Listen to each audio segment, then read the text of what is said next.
Bismillahirrahmanirrahim. Tabayyun berasal dari kata kerja tabayyana, yatabayyanu, tibyan, yang berarti jelas atau melakukan verifikasi. Tabayyun secara sederhana berarti mengklarifikasi sebuah informasi sebelum percaya terhadap informasi tersebut.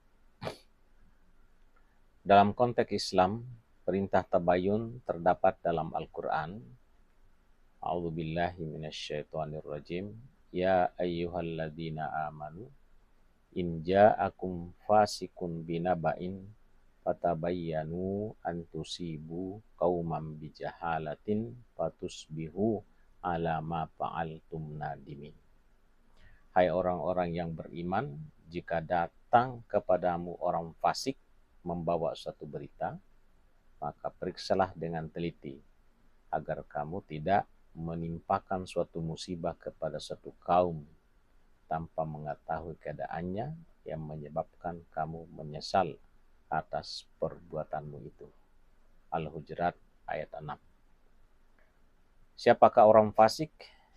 Ibnu Taimiyah berkata, sesungguhnya kefasikan dapat terjadi karena meninggalkan kewajiban-kewajiban dan juga karena melakukan hal-hal yang diharamkan. Memang setiap berita atau informasi tidak selamanya benar. Bahkan ada yang berita dibuat-buat untuk memprovokasi yang dilakukan oleh orang-orang yang kurang menjaga diri dari perbuatan dosa. Ibnu Al-Qayyim rahimahullah berkata, Allah tidak memerintahkan untuk menolak berita dari orang fasik secara mutlak, tetapi untuk memeriksa dan memastikan kebenarannya. Jika ada indikasi yang menunjukkan kebenaran berita tersebut, maka berita tersebut dapat diterima. Lalu, bagaimana kalau informasi itu diterima dari teman yang terpercaya? Apakah harus tetap dilakukan tabayyun?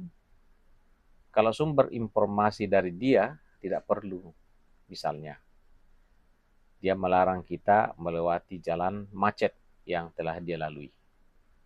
Teman kita ini tidak suka bohong, selalu mengatakan yang benar, dan dia sendiri yang melalui jalan itu. Dalam kondisi seperti ini, tabayyun tidak harus. Tetapi jika teman kita tidak melalui jalan tersebut, lalu menyampaikan berita yang ia terima dari orang lain yang tidak kita ketahui karakternya, perlu tabayyun. Tabayyun diperlukan untuk beberapa alasan. Satu, untuk menghindari penyebaran informasi palsu. Penyebaran informasi palsu adalah proses penyebaran informasi yang tidak benar atau tidak akurat kepada orang lain, baik melalui media sosial, pesan singkat, atau cara lainnya. Informasi palsu dapat berupa berita, rumor, atau klaim yang tidak didukung oleh bukti atau fakta. Rasulullah SAW mengingatkan, kalau Rasulullah SAW, kafa bil mar'i kadziban an yahdusa bi kulli ma sami'ah, rawahu Muslim. Rasulullah SAW telah bersabda, cukuplah seorang disebut pembohong jika menyampaikan semua yang telah ia dengar. Riwayat Muslim. Jadi, orang yang kebiasaannya apa saja yang didengar langsung dia sampaikan, itu bisa terjebak dalam kebohongan. Karena banyak berbicara akan banyak menyebabkan kesalahan lisan.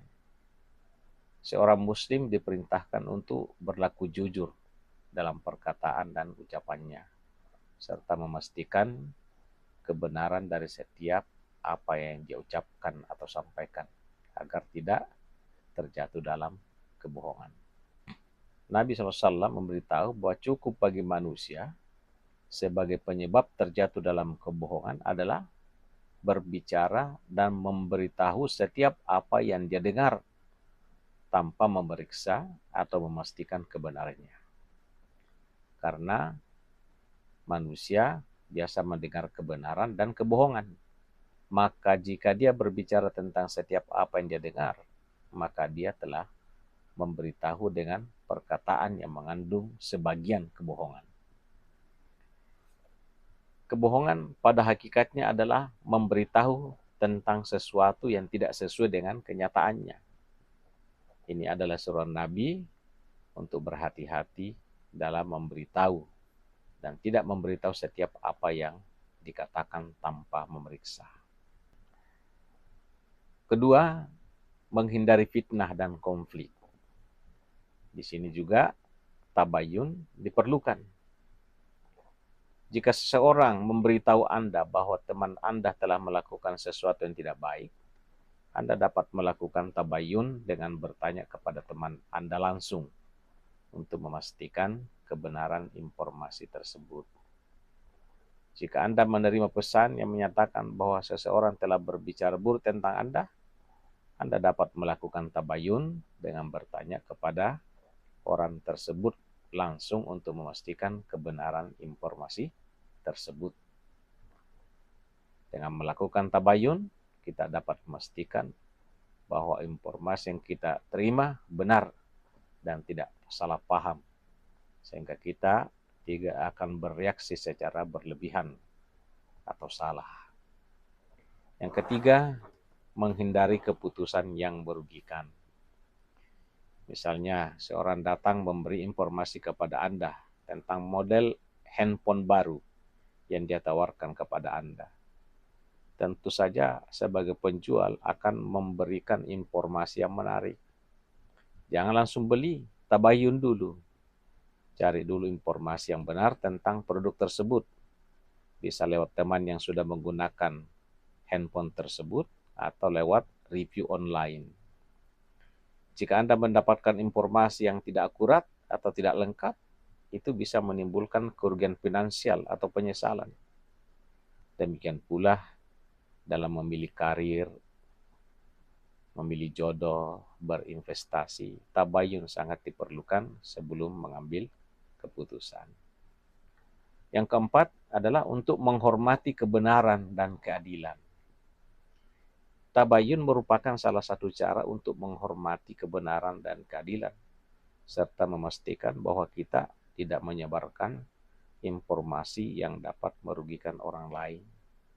Misalnya, menyebarkan rumor bahwa seseorang memiliki penyakit menular yang tidak benar, atau menyebarkan informasi palsu tentang keamanan suatu produk yang dapat menyebabkan orang tidak menggunakan produk tersebut, atau menyebarkan berita palsu tentang kejadian bencana alam yang tidak benar, sehingga menimbulkan kepanikan bagi orang banyak. Bisa juga menyebarkan informasi palsu tentang keuangan perusahaan yang dapat menyebabkan investor kehilangan uang.